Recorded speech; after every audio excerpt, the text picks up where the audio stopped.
세월이 참 빠른 것 같습니다. 다음 주간이 벌써 추수감사주일입니다.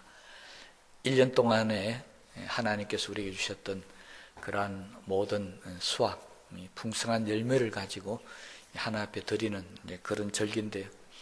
올해는 이 코로나19라고 하는 이 질병 때문에 경제적으로나 또 여러 가지 삶에 있어서 정말 흉숭하다 그럴까요?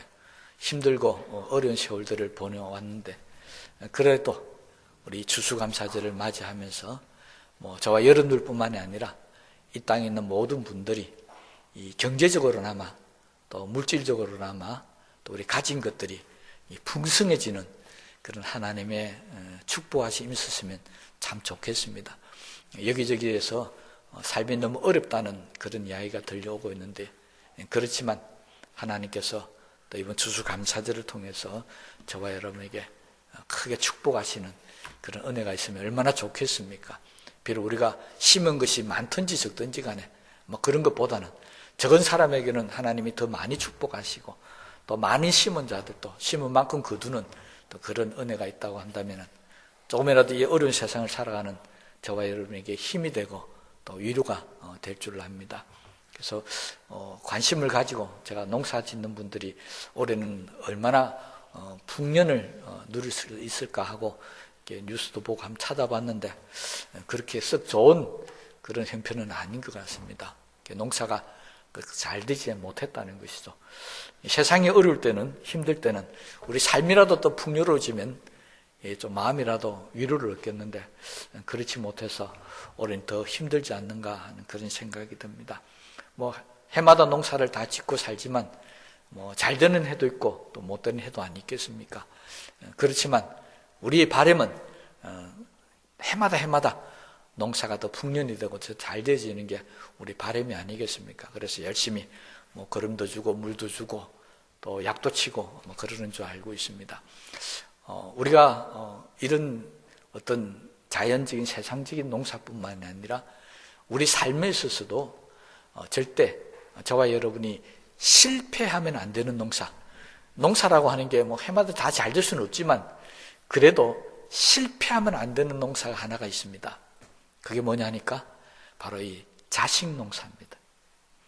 이 자식 농사만큼은 내가 잘했든 못했든지 부모라면은 온갖 정성과 열의를 다해서 이 자식 농사라고 표현해서 좀 죄송하지만 세상이 그렇게 표현하고 있으니까요.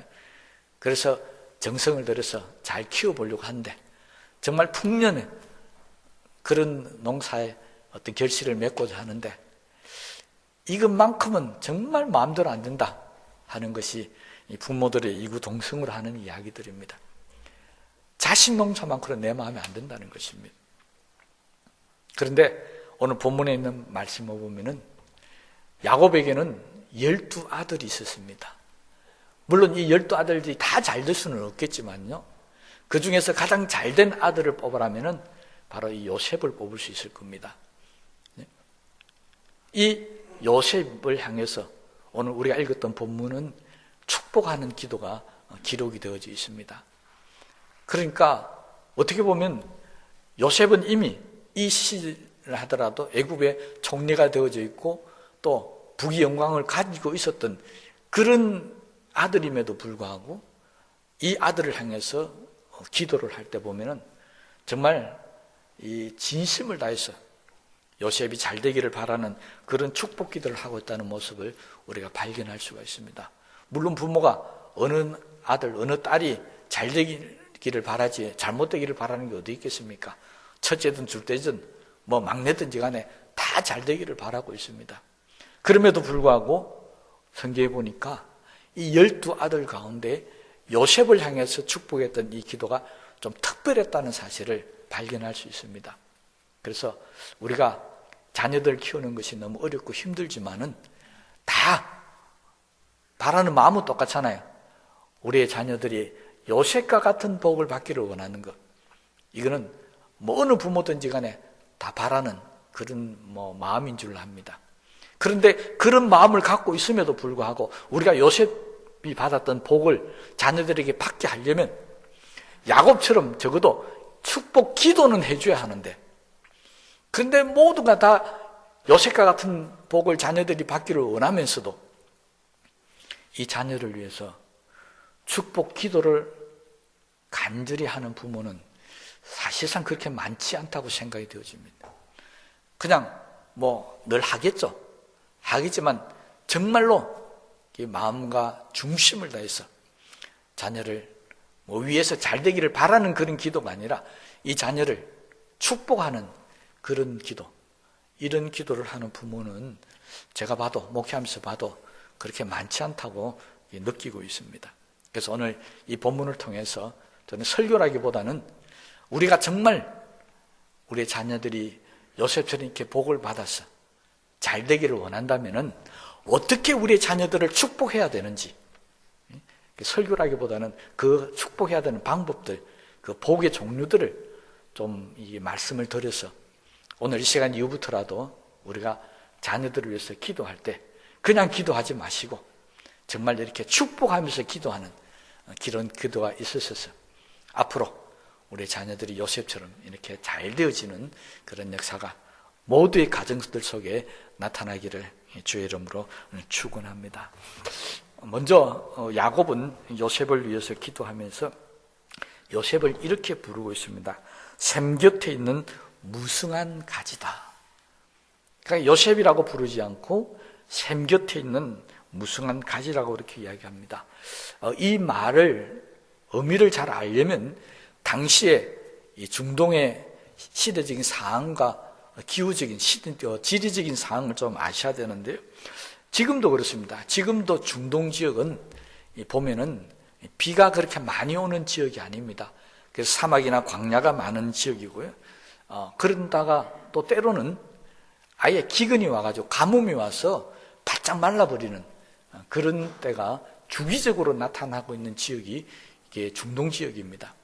그러니까 어떤 때는 한 몇 년은 비가 잘 오고 해서 농사가 잘 됐는데 또 한 몇 년은 아예 가뭄이 와서 완전히 뭐 좀 죄송한 말로 폭삭 망해버리는 그런 때도 있었다는 것입니다. 대표적인 경우가 보면 요셉이 총리를 했을 때 애굽을 보면 압니다. 7년 동안 풍년이 왔다가 얼마나 잘 삽니까? 그런데 그 뒤에 7년은 극악한 흉년이 왔다는 것입니다. 이게 중동을 중심해서 이스라엘 중심에서 주변에서 일어나고 있는 그런 현상이었습니다. 이럴 때 가장 좋은 게 뭐냐면은 바로 집안에 샘이 있는 겁니다. 집안에 샘이 잘 나오면은 아무리 가물어도 그 샘물을 퍼서 뭐 농사 짓는 데 사용할 수 있잖아요. 그래서 요즘에는 이제 저수지나 이런 것들을 많이 만들죠. 그래서 아니면 지하 깊은 곳에서 우물을 파서 물을 공급하고 합니다. 우리나라는 어떤 지역, 웬만한 지역에 가서 다 이렇게 파면은 한 뭐 300m, 500m 내려가면 다 물이 나온다고 그럽니다. 그만큼 우리나라는 좋은 지역이라는 것이겠죠. 그런데 이 이스라엘이나 중동 지역은 그렇지 않습니다. 아무리 파도, 아무리 깊게 파도 샘이 잘 안 나오는 지역이 바로 이 지역이라고 합니다. 그래서 집안에 샘이 있다는 그 자체가 엄청난 복이죠.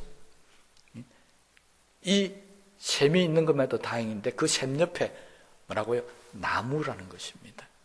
그러니까 이 나무는 어떻겠습니까? 아무리 가물어도 아무리 세상이 바짝 말라도 샘 곁에 있기 때문에 이건 마르지 않는다는 것입니다. 지금 야곱은 요셉을 축복하면서 그렇게 축복하고 있습니다. 이 샘이 없는 지역, 물이 없는 지역에 우리 집은 샘도 있고 그리고 나무도 그 샘 옆에 있는데 바로 그 나무가 너다. 이렇게 이야기한다는 것입니다. 그러니까 너는 세상이 아무리 힘들고 어렵고 가물고 고약해도 너만큼은 항상 잎이 푸르고 좋은 열매를 맺고 항상 가뭄이 없는 그런 삶을 사는 사람이다라고 그렇게 지금 요셉을 축복하고 있는 것입니다.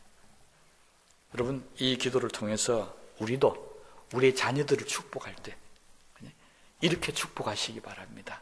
우리의 자녀들이 세상이 아무리 힘들고 어렵고 뭐 질병이 있고 태풍이 몰아치고 가뭄이 오고 그렇게 할지라도 우리의 자녀들만큼은 어느 곳에 있든지 간에 항상 그 잎사귀가 푸르고 열매가 잘 맺어서 풍성한 수확을 얻을 수 있는 그런 샘 곁에 있는 나무, 그런 나무가 되게 해달라고 축복하며 기도하시기를 바랍니다.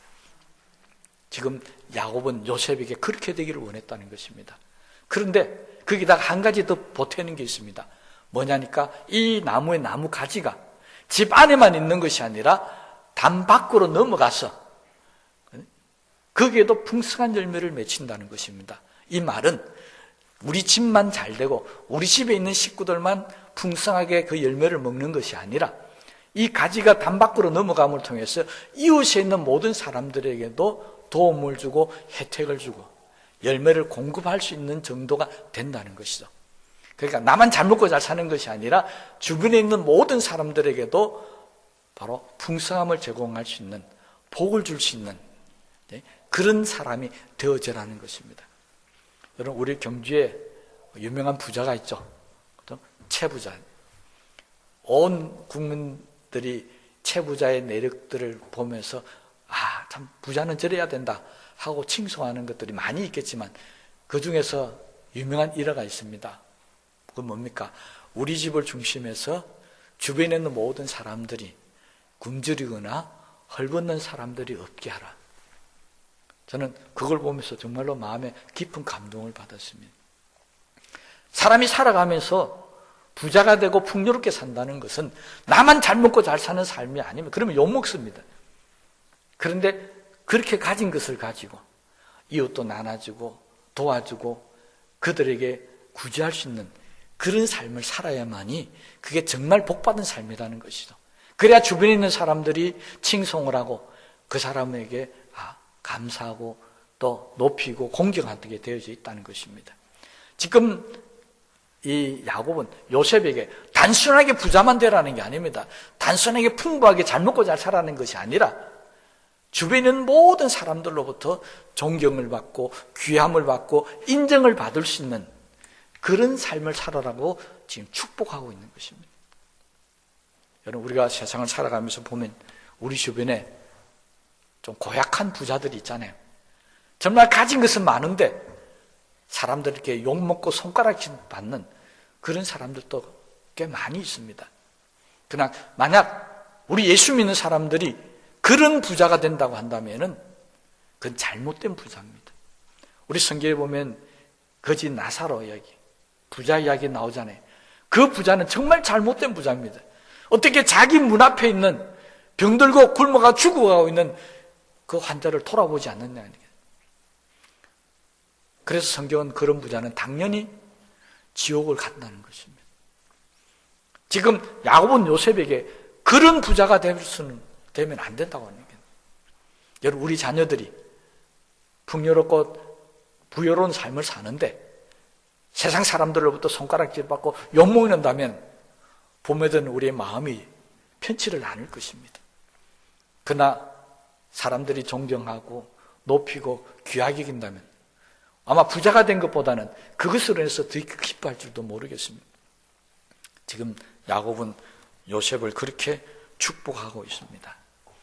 요셉으로 말미암아서 우리 집안뿐만이 아니라 주변에 있는 모든 사람들까지 번성하고 풍요를 누리는 그런 복이 요셉에게 주어지기를 위해서 기도했던 것처럼 저와 여러분들도 우리 자녀들을 위해서 기도할 때마다 우리의 자녀들이 바로 이렇게 요셉처럼 우리 가정만 뿐만이 아니라 우리 주변에 있는 모든 사람들에게도 복이 될 수 있는 그런 사람이 되어라고 기도하는 그런 일들이 있어야 되겠다는 것입니다. 기도는 이렇게 해야 되는 것입니다. 그런데 우리는 기도할 때 어떻게 기도합니까? 우리의 자녀들이 풍요롭고 잘되기 부자되라고는 기도하면서 이웃들이나 다른 사람들을 도와주고 그들을 위해서 정말 쓰임받는 그런 사람이 되어라고는 기도가 빠지는 경우가 간혹 있습니다. 저는 우리 교회 성도님들은 다 그 기도까지 할 줄로 믿고 있지만 그래도 혹시 잊어먹으신 분들이 있다면 내 자녀들이 부유하게 된 것처럼 내 자녀로 말미암아서 주변에 있는 모든 사람들이 함께 부유함을 누리는 은혜가 있게 해달라고 오늘 이 시간 이후부터라도 꼭 기도하시기를 바랍니다. 지금 야곱은 요셉에게 그렇게 소원하고 있는 것입니다. 이렇게 되면요, 금방 말씀드렸죠. 존경하고 공경하는 사람 많이 있겠지만 그러나 때로는 23절 24절의 말씀을 보면 세상이 그렇지 않다는 것입니다. 남이 잘 되면 배가 아프듯이 이렇게 잘 되어지면 반드시 시기하고 질투하고 대적해서 쓰러뜨리려고 하는 사람이 생기게 마련이라고 지금 야곱은 알고 있습니다. 왜? 자기가 그렇게 경험해 봤기 때문에. 여러분, 많은 사람들이요, 다른 사람이 잘 되면은 박수치고 축하할 줄도 알지만 꼭 그렇지만은 않습니다. 때로는 반드시 시기하고 질투하는 사람이 생깁니다. 여러분, 우리가 가장 두려워해야 될 게 이겁니다. 내 자녀가 성공하고 출세하고 잘 되어지는 것, 그 얼마나 감사한지 모릅니다. 그런데요, 그 잘된 자녀를 향해서 주변에 있는 사람들이 공격하고 넘어뜨리려고 쓰러뜨리려고 달려들면 그거 편안할 수가 없습니다. 불안하잖아요. 오히려 그럴 바에야 부자가 안 되고 높아지지 않는 게 더 나을 수도 있습니다. 세상은 그렇습니다. 세상은 누군가가 잘 되고 누군가가 번성하게 되면 꼭 그걸 꺾어야 된다는 것입니다. 그래서 요셉이 이렇게 잘 되자 야곱도 염려스러웠습니다. 그래서 그렇게 기도합니다. 야곱을 향해서 요셉을 향해서 대적하고 활을 쏘는 자가 있을 것이다. 그런데 그 쏘는 활이 요셉을 상하지 못하게 할 것이다. 이것이 바로 23절, 24절에 나오는 바로 야곱이 요셉을 향해서 했던 기도입니다. 세상에 우리 자녀들을 대적하는 어떤 사람이든지 간에 그들이 우리 자녀들을 공격할 때 오히려 그들이 쓰러지고 넘어지지 우리 자녀들은 조금 더 상치 말게 해달라고 하는 기도, 이거 해야 되겠습니까? 말아야 되겠습니까? 야곱은 이것까지도 염려해서 요셉을 향해서 기도하는 겁니다. 아무리 대적하는 자들이 활을 쏘고 달려들어 죽이려고 할지라도, 그러나 24절, 요셉의 활은 도리어 굳세며 그의 팔은 힘이 있으니, 대적하는 자들이 활을 쏘고 공격할수록 요셉은 더욱더 강해지라는 것입니다. 여러분, 우리 자녀들이 어렵고 힘들어서 고통당할 때 넘어지고 쓰러지면 얼마나 우리의 마음이 아프겠습니까? 그런데 그렇지 않고 주변에서 대적하는 사람이 생기고 공격하는 사람이 생겼는데, 더 어렵고 힘들었는데 오히려 내 자녀의 힘은 더 강해지는 겁니다. 오히려 더 잘 되어지는 겁니다. 이게 우리의 바람이지 않겠습니까? 야곱은 지금 요셉에게 그렇게 축복하고 있는 겁니다. 대적자가 나타나서 활을 쏘고 공격할수록 요셉은 더욱더 강해진다는 것입니다. 이 축복이 저와 여러분의 자녀들에게도 있게 되시기를 주의 이름으로 축원합니다. 여러분, 잘 되는 것도 문제지만요, 그걸 시기해서 질투해서 넘어뜨리려고 하는 그런 무리도 있는 것, 이건 더 큰 문제입니다. 그래서 이 무리들이 그 무리들을 없애게 해달라는 게 아니고요, 그건 생기게 되어 있다는 겁니다. 그러니까 그 무리들이 생겨서 공격할수록 우리 요셉은 더욱더 강해지는 것이, 그것이 하나님의 축복이다. 그렇게 해서 기도하고 있는 것입니다. 여러분, 세상에 우리도 그렇지만 대적하고 공격하는 무리들 때문에 쓰러지고 넘어지는 사람들이, 죽어가는 사람들이 얼마나 많은지 모릅니다. 그런데 야곱은 요셉이 그렇게 죽어가는 사람이 되는 게 아니라 오히려 더 강해지라고 그렇게 기도하고 있다는 것입니다.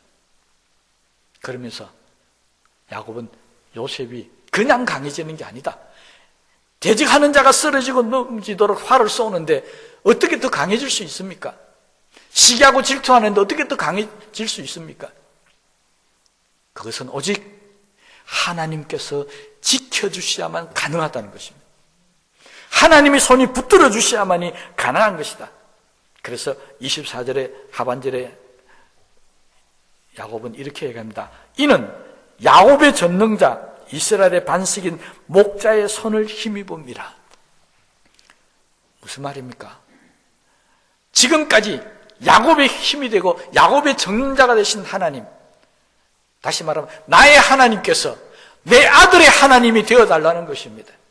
나 야곱의 하나님이 저 아들 요셉의 하나님이 되어달라고, 나를 도와주신 그 손이 요셉에게도 계속해서 나타나게 해달라고 그렇게 지금 간절하게 축복하고 있습니다. 여러분, 세상에 어리석은 사람들은요, 자신이 잘 되고 자기를 공격했던 원수들이 쓰러지면요, 자기가 잘나서 그런 줄 압니다. 자기가 위대해서 그런 줄 압니다. 그건 교만입니다. 성경 그런 자를 향해서 그것은 패망의 앞잡이라고 그랬습니다. 그건 곧 무너진다는 것입니다. 그건 아닙니다.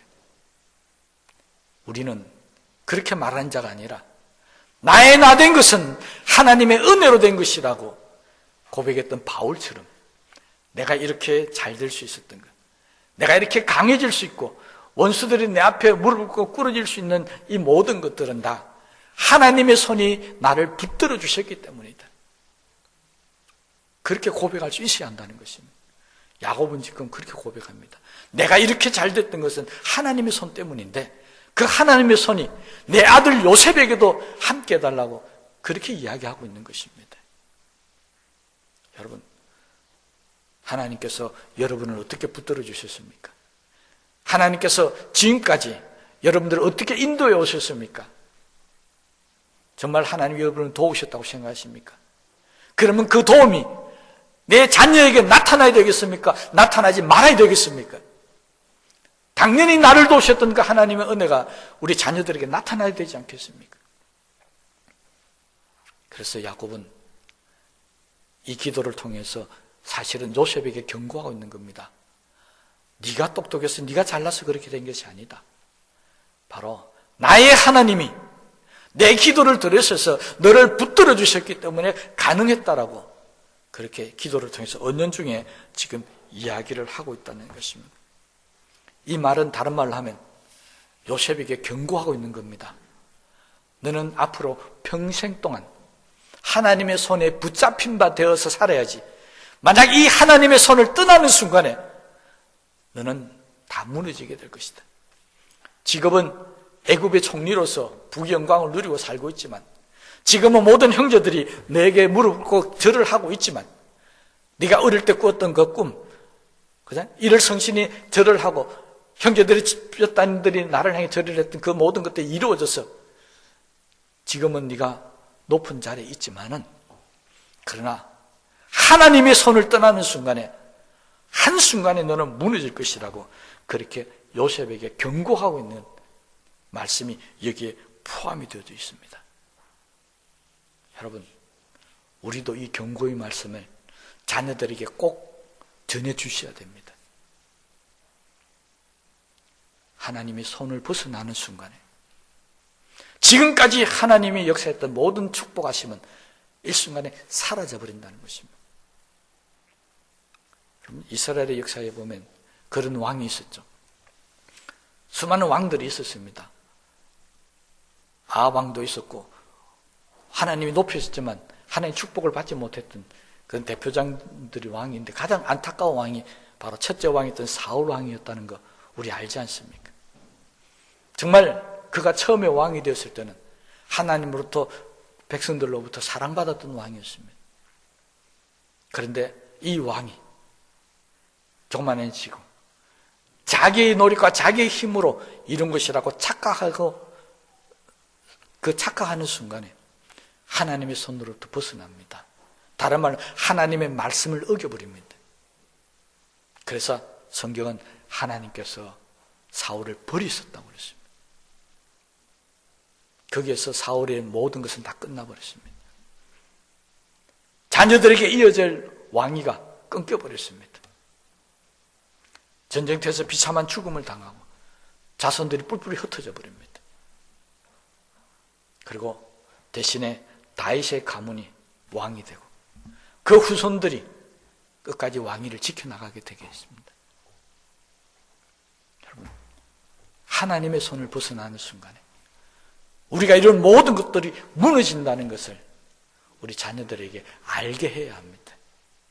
하나님은 우리를 축복하시는 분이 맞습니다. 그러나 하나님의 손 안에 있고 하나님 말씀 안에 있을 때 우리를 축복하시는 것이지, 벗어나면 그 순간부터 끝이 난다는 것입니다.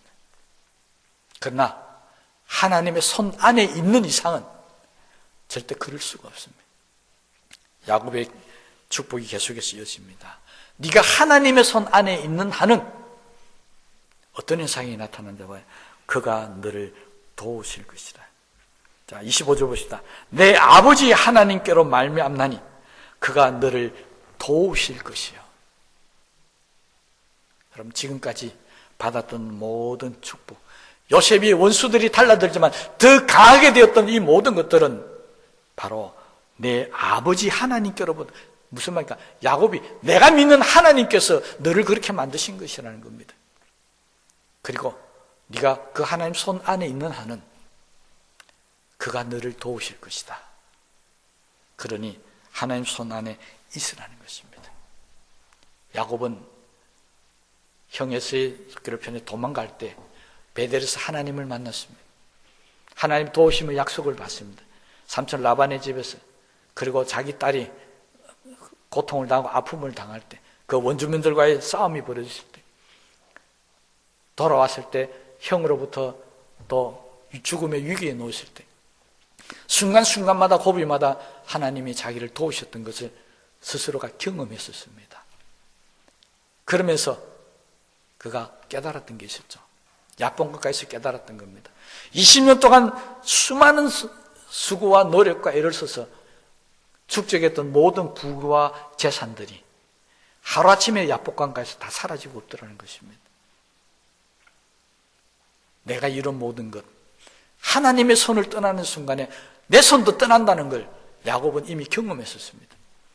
그래서 하나님의 손이 도우셔야 된다.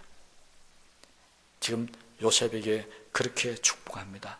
하나님이 너를 도우실 것이다. 여러분, 우리 자녀들에게 우리도 이 축복을 꼭 하시기 바랍니다. 하나님께서 너를 도우실 것이다.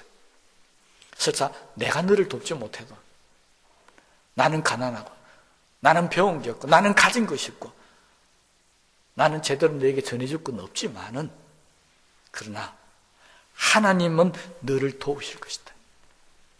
이것이 저와 여러분의 자녀를 향한 축복이 되게 되시기를 주의 이름으로 부탁을 드립니다. 여러분, 하나님이 도우십니다.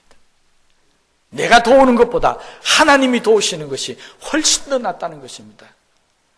그러면서 그 하나님의 도우심에 대해서 야곱은 계속해서 요셉에게 이야기합니다. 위로 하늘의 복과 아래로 깊은 샘의 복과 젖먹이는 복과 태의 복을 너에게 주실 것이다. 하나님이 도와주셔서 하늘의 복, 땅의 복, 자녀의 복 다 주시겠다고 지금 그렇게 말씀하고 있다는 것입니다. 하나님이 도우셔야 이런 복들이 우리 자녀들에게 나타나고 있습니다. 그래서 하나님이 꼭 도우게 해달라고 그렇게 축복하고 있습니다. 그리고 또 하나, 야곱이 요셉을 향해 축복하는 게 있는데, 저는 이 축복이 정말로 축복 중에 축복이라고 생각합니다. 그 축복이 뭐냐니까, 내 아버지의 축복이 내 선조의 축복보다 나아서 영원한 산이 한음성같이 이 축복이 요셉의 머리로 돌아오면, 무슨 말이냐면 야곱이 생각할 때 자기 아버지 이삭이 받았던 복보다 자기가 받은 복이 더 컸다는 겁니다.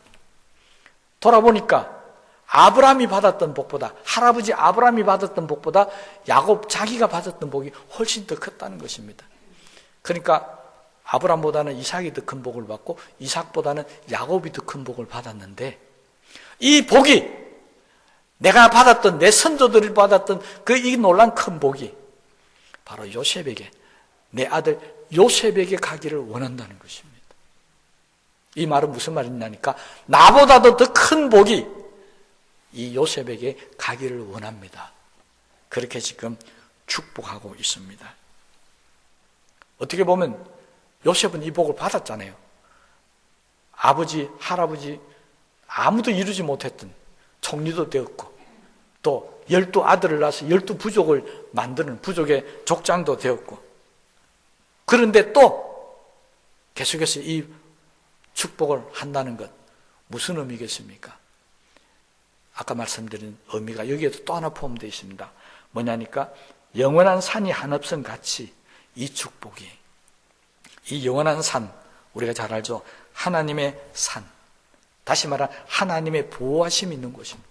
이스라엘 사람들이 어렵고 힘들 때마다 그들은 이 하나님의 산을 찾았습니다. 그리고 하나님의 도움을 받았습니다.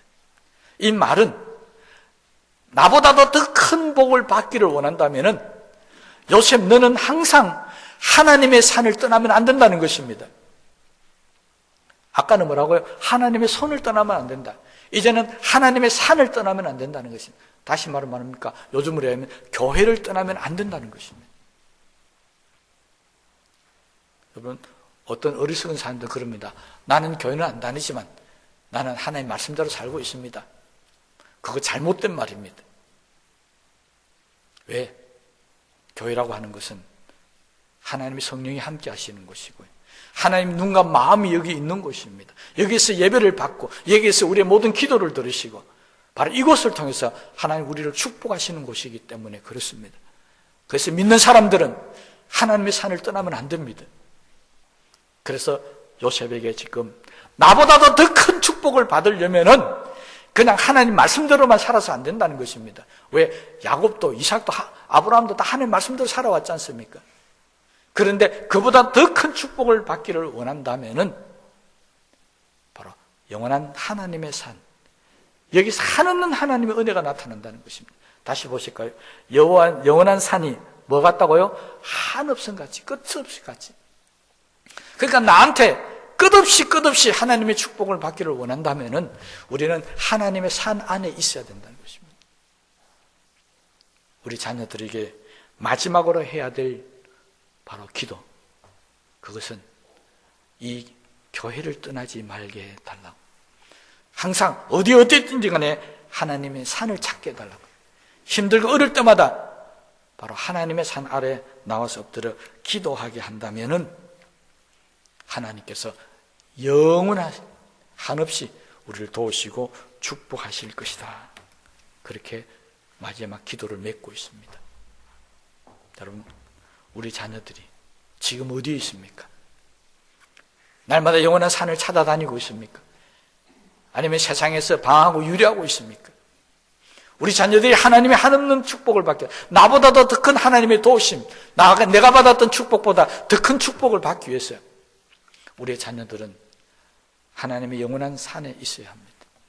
그 산을 찾아야 합니다. 그래야만 이 복을 받을 수가 있다는 것입니다. 그러면 정말로 우리 자녀들이 행복하기를 원하고 성공하기를 원하고 잘되기 위해서 기도하고 있다고 한다면은 이 두 가지는 꼭 당부하셔야 됩니다. 내가 너를 축복한다. 나보다 더 큰 축복을 받기를 원한다. 내 원수의 대적들이 너를 달려들 때마다 하나님 너를 도우셔서 잘돼 하기를 원한다. 너는 샘 곁에 나무처럼 번성한 복을 받기를 원한다. 그렇게 기도는 내가 해줄 수 있는데, 그렇게 내가 기도를 앞으로도 하겠지만, 그러나 네가 해야 될 게 있는데, 그것은 바로 영원한 산에서 영원한 하나님의 손 아래 있어야만이 내가 너에게 축복한 기도가 이루어질 것이라고 이것만큼은 가르쳐 주셔야 됩니다. 기도는 부모가 하잖아요. 복은 자녀가 맞습니다. 그러나 그 자녀가 복을 받으려면 복받을 그릇이 있어야 되지 않습니까? 그 그릇이 바로 영원한 산을 찾는 것이고 하나님의 손 안에 있게 된다는 것입니다. 이것만큼은 꼭 가르치시기를 바랍니다. 우리가 분명히 기억하셔야 될 것은요, 세상은 절대로 우리 자녀들을 축복하지 않습니다. 여러분, 세상의 사람들이 우리 자녀들을 축복한다고 생각하십니까? 아닙니다. 세상은 우리 자녀들의 앞길을 가로막습니다. 세상의 사람들은 우리 자녀들의 앞길에 고난과 고통을 줍니다. 가시와 은근기처럼 괴롭힙니다. 절대 우리 자녀들을 축복하지 않습니다. 오히려 핍박합니다. 아픔을 줍니다. 상처를 줍니다. 제약 가운데 빠지도록 유혹합니다. 성공했다면 무너뜨리려고 합니다. 그러면 우리는 어떻게 해야 되겠습니까? 우리는 가만히 있어야 되겠습니까? 그건 정말 잘못된 겁니다. 세상이 우리 자녀들을 괴롭히고 넘어뜨리고 성공한 걸 무너뜨리려고 할 때 우리는 그들을 뒤에서 축복해야 합니다. 야곱처럼 이렇게 축복해야만이 우리 자녀들이 이 험한 세상에서 이겨나갈 수 있다는 것입니다. 우리가 축복하지 않으면 우리 자녀들은 축복받을 곳이 세상에 아무 군데도 없습니다. 그래서 자녀들에게 세상을 벌써버리고 교회로 와야 된다는 것입니다. 이것이 바로 축복받는 장소였기 때문에 그렇습니다. 혹시 1년 동안 지내오면서 자녀들을 염려하고 걱정해 온 것 다 부모들 아니겠습니까? 그런데 걱정하고 염려만 했지 자녀를 위해서 이렇게 축복하지 못했다면 그 잘못되었습니다.